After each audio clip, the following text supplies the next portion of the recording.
Hello everyone, this is 1 Year On. I'm Alison. I'm continuing my interview series with Dr Henry Mahncke from Posit Science. He spent some time with me and we had a fabulous conversation about neuroscience, brain training apps, all this sort of stuff. This is the next part in that series. I hope you enjoy it. I'm interested in how public skepticism can be about brain training apps. I use like about 6 or 7 of them. I just go back and forward between different ones. And how do you think people get it wrong in that skepticism? Like, why is that when there is so much science behind the fact that it does make significant improvements for everybody? Yeah, the science is actually really quite clear on this. I think there's 2 reasons, right? One reason is, when we founded the company back in 2003, no one really thought this would work. And then there was a wave of initial excitement as the first studies started to come out.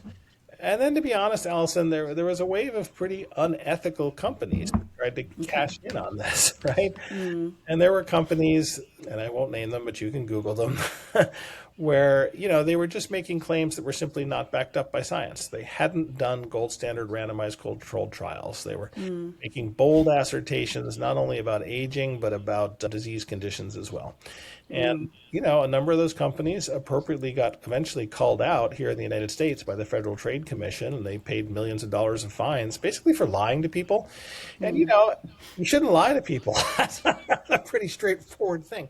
But I think that created a lot of, frankly, bad taste in people's mouths. Hey, these brain game companies, they're all just kind of making stuff up. They're all just out for the buck. And it's true. The ones that were lying were absolutely do that. But it's, I think it's really important to separate the wheat from the chaff, say, right? And hey, when there is great science, as there is for Brain HQ and as there are for, a few other examples of brain training as well, hey, we need to respect that or treat that science seriously and kind of not assume that it's all kind of nonsense because there were some bad actors. Yeah, fair Another enough. thing that has gone on is that, I'm a neuroscientist, right? I used to poke electrodes in brains and listen to neurons fire for a living. There's a whole different angle that people have come at this, and that's kind of from the field of psychology. And, I think one thing that a lot of psychologists have been taught about learning is that they've been taught that learning is really quite specific, right? If you learn French, you don't know Spanish. If you get a PhD in biology, it doesn't mean you're an expert in history, right? Or more prosaically, there were these quite nice experiments that were done in the 70s where they taught people to memorize a list of, 100 numbers, right? Which is kind of amazing that a person can do that, but, you can do it if you practice, I promise. But hey, when they tried to get those people to memorize a list of 100 letters, they couldn't do it. And so I think there was this feeling in the field of psychology that, hey, learning is very specific. And there was this viewpoint then that, hey, learning doesn't transfer was the term they used, right? The only thing you get better is what you practice at. But when you practice at that, you don't get better at something else. And so when the idea of cognitive training or brain training came along, the criticism from this particular field of psychology was, hey, you might get really good at listening to those whistles that you heard earlier in the show, but hey, that's not going to transfer. That's not going to help you improve at any other skill. You're just going to get better at what you practice at, and what good is that? And, it's one of those things where, look, they're not wrong. Like those old psychology experiments were correct. But they also are not seeing the whole picture, right?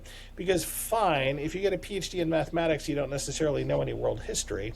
But hey, if you learn to play the flute, you actually are not so bad at playing the recorder.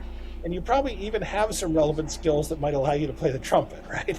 So, where your learning has a shared pathway with another thing that you're doing, hey, in fact, you will improve on things that share that pathway. So there's wonderful data, for example, that show that Brain HQ visual training makes you a safer driver. And hey, why would that be? And the answer is, hey, you're driving as you were just talking about, and instead of feeling overwhelmed by all this stuff moving past you, you have a fast, accurate brain. You see things out of the corner of your eye very quickly. You can make a safe maneuver to keep yourself safe. Why would that be true? We don't teach you how to drive.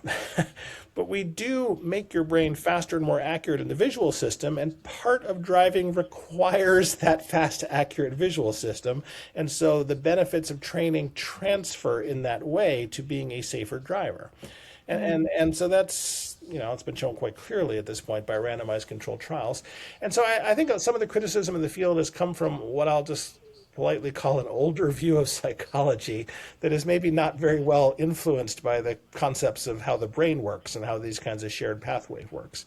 That being said, that data has been clear for a decade now, and I think most of that criticism is frankly going away over time.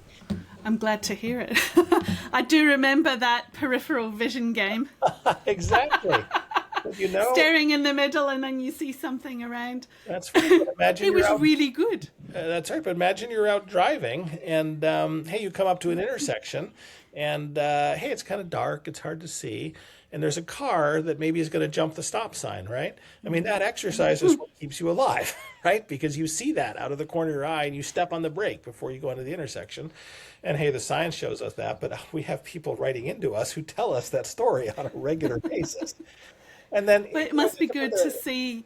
It must be good to see the results, the positive results from your work. I mean, that. It's thrilling to see the science come in, but what's most thrilling is to get those kinds of reports, right? It's pretty fun to come into work and hear someone write you and say, hey, Brain HQ saved my life last night, right? I was out driving and this car was about to jump the stop sign and hey, as a result, I'm here to write you that note. And that's very, very satisfying.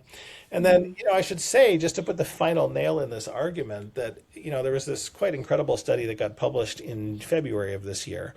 And this was from a study that Posit Science Brain HQ was not directly involved in, but one of the exercises they used in this very large-scale study of cognitive training was a Brain HQ exercise. And in fact, exactly the one you and I are talking about, where you have to see things in the center of your gaze and your peripheral vision. And that study actually looked at several thousand healthy older adults and followed them for over 20 years. And they did some speed training at the beginning of the study, and then they did some booster training at the end of the first and third year. And then for the next 17 years, they actually did not touch any brain training. And the researchers looked at Medicare records and found out that people who had done that exercise and then done that booster training, they had a 25% lower risk of going on to Alzheimer's and dementia. Wow. And that's an amazing result. It's the first time that anything has been shown to change your risk of going on to Alzheimer's and dementia. Gold standard study, thousands of people, leading independent researchers, Medicare records. At this point, I just think the debate is done. Does it generalize? Hey, man, if you don't get dementia and Medicare, I think we can all agree that it's a generalized benefit. So, well, it certainly is. Thank you very much for listening. If you've liked this episode, please like, share, and subscribe. I'll be back next time to conclude my interview with Henry. It's been an absolute pleasure to interview him. Thank you. Bye.